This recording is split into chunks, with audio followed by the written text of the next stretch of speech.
إن الحمد لله نحمده ونستعينه ونستغفره ونؤمن به ونتوكل عليه ونعوذ بالله من شرور أنفسنا ومن سيئات أعمالنا من يهد الله فلا مضل له ومن يضلل فلا هادي له وأشهد أن لا إله إلا الله وحده لا شريك له وأشهد أن محمدا عبده ورسوله أرسله بدين الحق بشيرا ونذيرا أعوذ بالله من الشيطان الرجيم بسم الله الرحمن الرحيم الحمد لله الذي أنزل على عبده الكتاب ولم يجعل له عوجا قيما لينذر بأسا شديدا من لدنا ويبشر المؤمنين صدق الله العلي العظيم. محترم سامعین جمعہ، آج کا اس موسم، آج کا یہ دن بے حد خوشگوار ہے اور ہمارے سامنے بہت سارے پیغامات دے رہا ہے.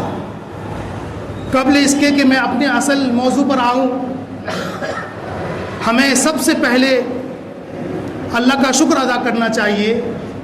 ایسے تو ہر حال میں شکر ادا کرنا چاہیے، لیکن بالخصوص رمضان کے اس مہینے میں کہ ہمیں توفیق بخشی اور ہمیں صحت و عافیت دی اور ہمیں تحیات رکھ کر دوبارہ اس مہینے میں ہم کو بھیجا. اور نہ صرف اتنا ہی شکر ادا کر دیں، بلکہ یہ بھی ہمارے اندر احساس ہو کہ یہ جو مہینہ ہمارے اوپر سے گزر رہا ہے، ہمارے درمیان سے گزر رہا ہے، اس مہینے کی کیا فضیلت ہے، کیا برکات ہے، کیا نعمتیں ہیں. اگر میں اس موقع پر اس مہینے کے مناسبت سے اس مہینے کے متعلق نہ بولوں تو نہ صرف اس مہینے کے ساتھ زیادتی ہوگی بلکہ قرآن کے ساتھ بھی زیادتی ہوگی. تو میں اس موقع سے، اس مہینے کے مناسبت سے میں آپ کے سامنے وہی گھسی پیٹی باتیں کروں گا، لیکن کوشش کروں گا کہ دوسرے انداز سے بیان کروں تاکہ آپ کے دلوں میں وہ بات اترے. اللہ مجھے اس کی توفیق دے، آمین. محترم سامعین، جیسا کہ میں نے آپ کے سامنے بتایا تھا کہ یہ جو روزہ ہے، جو عبادت ہے، وہ کوئی نئی عبادت نہیں ہے. یہ ایسی عبادت ہے جو لگ بھگ جتنی بھی امتیں آئی، جتنی بھی نبی گزرے، انبیاء گزری، سب پر یہ روزے فرض تھے، سب کی امتیوں پر یہ روزے تھے، لیکن اس کی شکلیں الگ تھی، تعداد الگ تھی، بہت سی چیزیں ہیں. لیکن روزے کی شکل میں جو ہم عام طور پہ سمجھتے ہیں روزے کا مطلب بھوکا رہنا، ایسی عبادت ہر امتیوں پہ تھی، ہر نبیوں پہ تھی. اور نہ صرف عبادت تھی بلکہ اس کا مقصد واضح تھا کہ کیا کس لیے اللہ تعالیٰ نے اس مہینے کو رکھا ہے ہمارے سامنے. اور اللہ تعالیٰ قرآن میں کہتا ہے کہ لعلکم تتقون، کہ یہ جو رمضان کا مہینہ ہے تمہارے اوپر، اس سے تقوی حاصل کرنے کا مہینہ ہے. تقوی حاصل کرنے کا، تقوی کی کیا ڈیفینیشن ہے، تقوی کسے کہتے ہیں، پچھلے 2 ہفتے میں مفتی صاحب نے بہت واضح انداز میں آپ کے سامنے بیان کی، میں اس پہ نہیں جاؤں گا. آج ہم اپنے معاشرے پر غور کریں، بالخصوص رجوکھر عیدگاہ بستی پر ہم غور کریں تو ہم دیکھتے ہیں کہ 70% جو لوگ ہیں وہ روزہ رکھتے ہیں الحمدللہ. 30% ایسے نوجوان ہیں، نوجوان بھی ہیں، بوڑھے بھی ہیں، بہت سارے اس میں ہیں، سارے عمر کے لوگ ہیں. 30% ایسے ہیں جو کھلے عام روزہ نہیں رکھتے ہیں، کھلے عام روزہ نہیں رکھتے ہیں. آپ دیکھیں گے چلتے ہوئے وہ کھاتے پیتے جا رہے ہیں، منہ میں پان ہے، پریا ہے، بہت ساری چیزیں ہیں. آپ کو کیا جتانا چاہتے ہیں انہی سے پوچھنا ہوگا. لیکن انہیں اچھی طرح سمجھ لینا چاہیے کہ فرض چیزیں فرض ہے. جس طرح سے نماز سے آپ دامن نہیں چھڑا سکتے، زکوٰۃ سے آپ دامن نہیں چھڑا سکتے، اسی طریقے سے روزہ ہے. اور نوجوان غلط فہمی میں ہے کہ روزہ ہم سے نہیں ہو پاتا ہے، بلکہ روزہ سب سے آسان انہی پر ہوتا ہے. آپ کر کے تو دیکھیں. بوڑھے لوگ پریشان ہو جاتے ہیں، زیادہ عمر والے لوگ پریشان ہو جاتے ہیں، لیکن ان کے پاس اللہ نے ایسی قوت دی ہے نا، اتنی صبر دی ہے، بخوبی روزہ رکھ لیتے ہیں. بہت سارے پر فدیہ ہو جاتا ہے، کفارہ ہو جاتا ہے، لیکن وہ بہت اپنے نفس کو ضبط کرتے ہیں لیکن روزہ رکھتے ہیں. بہت سارے بوڑھوں کو دیکھا ہم نے, نہیں ہم روزہ رکھیں گے, ہم روزہ رکھیں گے, نہیں فدیہ نہیں دیں گے, کفارہ نہیں دیں گے. حتی الامکان وہ روزہ رکھنے کی کوشش کرتے ہیں, لیکن ہمارے معاشرے کے لوگ بالخصوص نوجوان ایک دم روزہ نہیں رکھتے. اگر روزہ نہیں رکھتے ہیں تو اس کے لوازمات جو ہیں, تراویح ہے, نماز ہے, بہت سی چیز, نوافل ہے, اعتکاف ہے, ان چیزوں پہ ان کا دھیان نہیں ہے. تو ان کو یہ سمجھ لینا چاہیے. اور بالخصوص روزہ جو رکھتے ہیں, اور بہت سارے نوجوان روزہ رکھتے ہیں لیکن اس کا مقصد نہیں سمجھتے. اس لیے حدیث میں بیان آتا ہے, کم من صائم لیس من صیامہ الا الجوع والعطش وکم من قائم لیس من قیامہ الا السہر. ایسے روزے دار, بہت سارے ایسے روزے دار ہیں جن کو ان کے روزے کے سوا, ان کے روزے جو روزہ رکھتے ہیں ان کو بھوک اور پیاس کے سوا ان کے ہاتھ کچھ نہیں آتا ہے. اور ایسے رات کے جگنے والے ہیں جن کو رات جگی کے سوا ان کے ہاتھ کچھ نہیں آتا ہے. اس سے یہ بات ثابت ہوتی ہے کہ روزہ, جو روزہ ہم عبادت بولتے ہیں, وہ روزہ صرف بھوکا رہنا نہیں ہے, صرف بھوکا رہنا روزہ نہیں ہے. صبح سے لے کر شام تک آپ بھوکے رہ گئے, اس کا نام روزہ نہیں ہے. صرف پیٹ کا روزہ نہیں ہے, پورے جسم کا روزہ ہے. آپ کی آنکھوں کا روزہ ہے, آپ کے دل و دماغ کا روزہ ہے, آپ کے ہاتھ کا روزہ ہے, آپ کے پاؤں کا روزہ ہے, اسے آپ کے دل کا روزہ ہے. کیسے ہے؟ تو دماغ کا روزہ کیا ہے کہ آپ ایسے خیالات نہیں لائیں دماغ میں جو شریعت کے خلاف ہو یا کسی کی سازش میں لگی ہو. ایسے خیالات نہیں لائے آپ روزے کی حالت میں, تو وہ روزہ ہے. اسی طرح سے آپ اپنے پاؤں سے ایسی جگہ نہیں جائیں جہاں منع کیا گیا جانے سے, تو وہ پاؤں کا روزہ ہے. روزہ کا لفظی معنی کیا ہے؟ روزہ کا لفظی معنی ہے رک جانا, ٹھہر جانا, باز آ جانا کسی چیز سے. تو آپ دیکھیے, اگر اپنے ہاتھوں سے کسی چیز سے باز آ جاتے ہیں تو ہاتھ کا روزہ ہے, اپنے پاؤں سے کسی چیز سے باز آ جاتے ہیں تو پاؤں کا روزہ ہے. اسی طرح سے کہا کہ روزے اتنی بابرکت عبادت ہے, اتنی بابرکت عبادت ہے محترم حضرات. اگر آپ اس حدیث کو بھی میں بیان کرنے جا رہا ہوں, سنیں گے آپ کے رونگٹے کھڑے ہو جائیں گے. حدیث میں آتا ہے کہ دو چیزیں ایسی ہیں جو قیامت کے دن روز محشر میں آپ کی طرف سے سفارش پیش کرے گی, اللہ کے سامنے سفارش پیش کی جائے گی. قرآن میں آتا ہے قیامت کے دن کوئی چیز کسی کی سفارش اللہ تعالیٰ قبول نہیں کرے گا. اگر آپ کے حق میں یہ فیصلہ ہو گیا کہ آپ جہنمی ہیں تو جہنم میں جائیں گے. کوئی بھی بڑا سے بڑا آدمی آ جائے, باپ اس کے آ جائے, کوئی بھی آ جائے, اس کی بیوی آ جائے کہ اس کی سفارش قبول کر لے, اللہ اس کے معاف کر دے, کسی کی سفارش نہیں ہوگی. آپ نے حضرت فاطمہ سے کیا فرمایا کہ بیٹی یہ مت گمان کرنا کہ تمہارا باپ نبی ہے تو ہم اس دن تمہاری سفارش کر دیں گے. نہیں, اپنے اعمال کا ذمہ داری خود اٹھاؤ. یہ مت گمان کرنا کہ ہمارا باپ نبی ہے, ہماری بخشش ہو جائے گی, سفارش ہو جائے گی.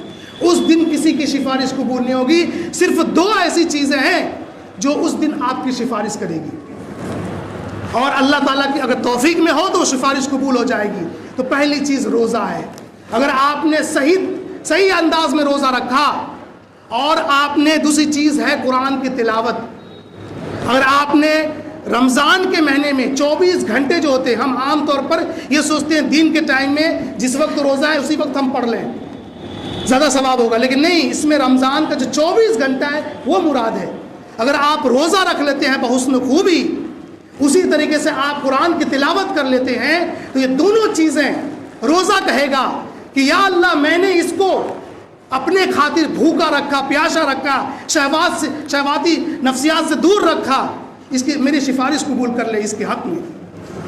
اسی طرح سے قرآن کہے گا کہ ہم نے اس کو راتوں کو جگایا, اس کو تھکایا, اس کو پریشان کیا, ہماری تلاوت کر رہا تھا, راتوں دن کر رہا تھا, یا اللہ اس کی سفارش قبول کر لے اس کے حق میں, میری طرف سے سفارش قبول کر لے. یشفیانی, اللہ تعالیٰ دونوں کی سفارش قبول کر لیں گے. اور دونوں چیزیں, روزہ اتنی بڑی عبادت ہے, آپ اللہ تعالیٰ کو یہ عبادت بے حد پسند ہے. نماز کے بعد اگر کوئی چیز ہے اللہ تعالیٰ کو بے حد پسند, تو وہ سب سے بڑی عبادت یہی ہے. آپ نے کہا اس روزے کے بارے میں کہ اس کا اجر و ثواب جو ہے میں خود ہوں، انا اجزی بھی، حدیث کے الفاظ ہیں کہ میں روزے کا بدلہ خود ہوں. آپ سمجھ جائیے اس کی عبادت کتنی گنا زیادہ ہے. اسی طرح قرآن اپنے آپ میں ایک معجزہ ہے. میں نے آپ کے سامنے بیان کیا قرآن خود معجزہ ہے اور وہ آخری ہدایت کی کتاب ہے. ان تمام معنوں میں یہ اللہ کا بے حد پسندیدہ کتاب ہے، اور دنیا کی جتنی کتابیں آئی اس کی حفاظت کی ذمہ اللہ نے نہیں لیا، اس کی حفاظت کی ذمہ نہیں لیا. اسی لیے ہم دیکھیں گے نعوذ باللہ وہ تمام چیزیں، تمام کتابیں ہم سے دور ہو گئی ہیں. اگر کچھ ہے بھی تو اپنی اصلی شکل میں نہیں ہے. لیکن قرآن کے بارے میں اس کی اہمیت اتنا اللہ تعالیٰ نے دیا اس کتاب کو کہ اس کی حفاظت کی ذمہ داری اللہ نے خود اپنے ہاتھ میں لیا کہ میں اس کتاب کی قیامت کے دن تک حفاظت کرتا رہوں گا. اسی لیے دیکھیں آج تک اس میں حرف برابر تبدیلی نہیں آئی ہے. ان دونوں چیزیں اللہ کو اتنی پسند ہے، جب اتنی پسند ہوگی تو ظاہر سی بات ہے اس کی سفارش بھی قبول کرنے میں اللہ کو کیا تاخیر. اسی لیے کہا من صام رمضان ایمانا احتسابا غفر له ما تقدم من ذنبه. تیسری اہم چیز روزے کی بارے میں یہ ہے کہ حدیث سے میں نے بیان کیا من صام رمضان، کہ جس نے رمضان کے روزے رکھے. آپ سمجھئے کتنی بڑی عبادت ہے کہ جس نے رمضان کے روزے رکھے ایمان و احتساب کے ساتھ، ان کی تمام پچھلی گناہ معاف ہو جائے گی. قبل اس کے کہ میں اس پہ بات کروں، ایک بار نبی صلی اللہ علیہ وسلم کو یہ خدشہ ہوا، یہ اندیشہ ہوا کہ ہماری امتی جو ہے یا میری جو عمر ہے بہت کم ہے، 60-70 سال ہوں گی، تو پھر ہماری امتی جو لوگ ہوں گے، جو نیک لوگ ہوں گے، ان کی عبادات بھی تو کم ہوں گی بنسبت دوسری امتیوں کے جس کی عمر 800 سال 900 سال 600 سال ہوا کرتی تھی. ان کے بنسبت نبی صلی اللہ علیہ وسلم کی امتی جو ہم ہیں، ہماری عمریں کتنی ہوتی ہے. نبی صلی اللہ علیہ وسلم کو ایک خدشہ ہوا، دل میں احساس ہوا کہ ان کی عبادات تو بہت کم ہوں گے، ان کے نیک اعمال تو بہت کم ہوں گے. تو اللہ تعالیٰ نے ان کے صدقے اتنی اہم چیزیں اس امتی میں رکھ دی ہیں کہ اگر آپ اس کو صحیح انداز میں کر لیں نا تو آپ کے ہر سال کے گناہ معاف ہو جائیں گے، ہر سال کے گناہ معاف ہو جائیں گے. حج کے بارے میں دیکھیے کیا کہا، ولدت امہ من حج ولم یرفس ولم یفسق رجع کیوم ولدت امہ، کہ جس نے حج کیا، حج کے دوران دوسری چیزوں سے بچے رہے، تو وہ جب گھر آتا ہے ایسا واپس آیا جیسے وہ آج پیدا ہوا ہے. آپ بتائیے جو آج پیدا ہوگا اس کے سر پہ کتنا گناہ ہوگا. اسی طریقے سے سیم رمضان کے بارے میں کہا، اس امتی کا خیال رکھتے ہوئے کہا گیا رمضان کے موقع پر کہ جس نے رمضان کے روزے ایمان و احتساب کے ساتھ رکھ لیے، لیکن شرط ہے محترم بزرگوں، شرط ہے، بڑی شرط ہے.